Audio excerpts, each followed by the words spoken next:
BJP के यहां भी यानी कि बीजेपी के खेमे में भी बैठकों का दौर है। दिल्ली दौड़ लगाई जा रही है। बीजेपी के तमाम दावेदार, तमाम बड़े नेता दिल्ली दौड़ लगाकर आ रहे हैं और यहां पर बैठक हो रही है। जेपी नड्डा के साथ हरियाणा बीजेपी की बैठक कल होनी है। सुबह 10 बजे का वक्त तय किया गया। जेपी नड्डा के आवास पर यह मंथन होगा और जाहिर सी बात है विधानसभा चुनाव सर पर है, उम्मीदवारों की घोषणा करनी है।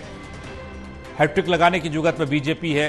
किस तरह की रणनीति रहेगी, इसको लेकर बैठक, हरियाणा विधानसभा चुनाव को लेकर चर्चा इस बैठक में।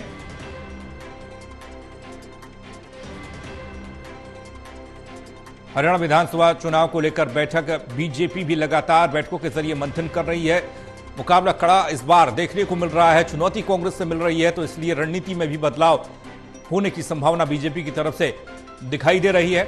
ललित कांडपाल जुड़ रहे हैं हमारे साथ, हमारे संवाददाता। ललित, बीजेपी खेमा लगातार बैठकों के जरिए मंथन कर रहा है, वो चाहे चुनावी रणनीति बनाना हो या उम्मीदवारों पर कोई फैसला लेना हो या नामों पर चर्चा, क्या कुछ जानकारी निकलकर सामने आ रही है? हालांकि बैठक कल होनी है, उस बैठक का मुख्य एजेंडा क्या है?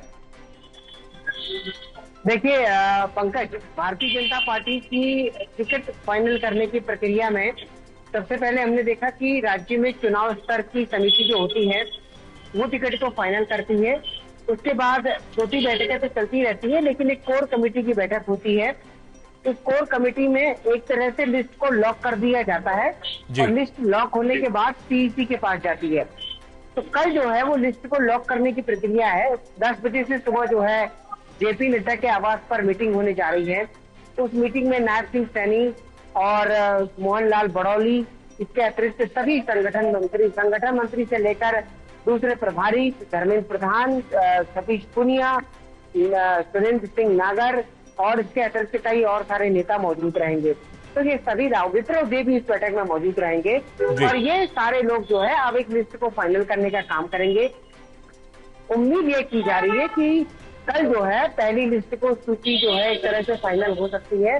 उसके बाद इस पूरी सूची को जो है केंद्रीय चुनाव समिति के सामने रखा जाएगा।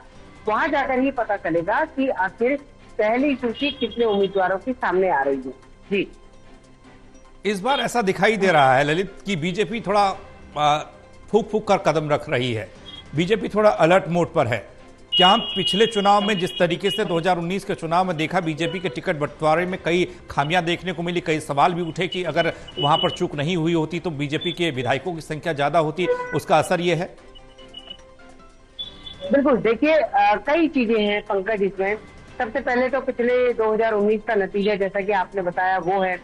दूसरा, हाल ही में संपन्न हुआ लोकसभा चुनाव है। लोकसभा चुनाव में भारतीय जनता पार्टी को 5 लोकसभा की सीटें गंवानी पड़ी है। इसके अतिरिक्त अगर देखा जाए तो 10 साल की एंटी इनकम्बेंसी है पार्टी के सामने। तो 10 साल की एंटी इनकम्बेंसी से कैसे निपटा जाएगा, ये अपने आप में एक बड़ी चुनौती है। तो भारतीय जनता पार्टी कोई चांस नहीं लेना चाहती है। वो चुनाव के नतीजे क्या होंगे, जनता किसको चुनेगी, ये तो आने वाला वक्त बताएगा।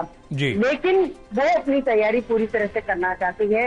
वो ऐसा कोई भी मौका नहीं देखना चाहती उम्मीदवारों के चयन में, विशेष तौर पर कि इस बार के विधानसभा चुनाव में उम्मीदवार का चयन बेहद महत्वपूर्ण होने वाला है, क्योंकि कांग्रेस पार्टी लगातार दावा कर रही है कि वो 70 सीटें जीतने जा रही है। तो कुल मिलाकर अगर देखा जाए तो हर कदम पर फूक कर रखा जा रहा है। उम्मीदवार उसे ही बनाया जाएगा जिसका अपने इलाके में होल्ड हो।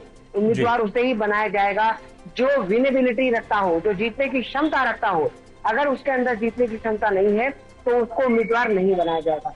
इसके अतिरिक्त भी कई और सारी चीजें हैं जिनको लेकर पार्टी विमर्श कर रही है।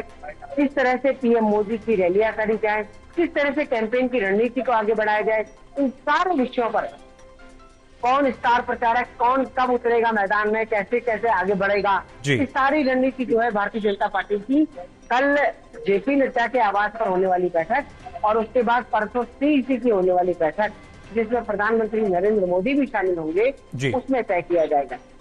यानी कि उम्मीदवारों का जो इंतजार है, पहली लिस्ट का इंतजार, वो जल्द खत्म हो सकता है बीजेपी की तरफ से। एक और सवाल ललित, ये निकलकर सामने आता है जब बैठकें हो रही हैं, कल जो बैठक होगी जेपी नड्डा के आवास पर, शायद वहां पर भी इस बात पर चर्चा होगी कि पिछले 10 साल या पिछले 5 साल कह लीजिए, जिसमें कुछ विधायक ऐसे हैं जिन विधायकों के खिलाफ कहें कि माहौल बना, उनके काम पर सवाल उठे, कुछ मंत्रियों के काम पर सवाल उठे, यानी कि उनको टिकट मिलेगा नहीं मिलेगा, इसको लेकर लगातार सस्पेंस बना हुआ है।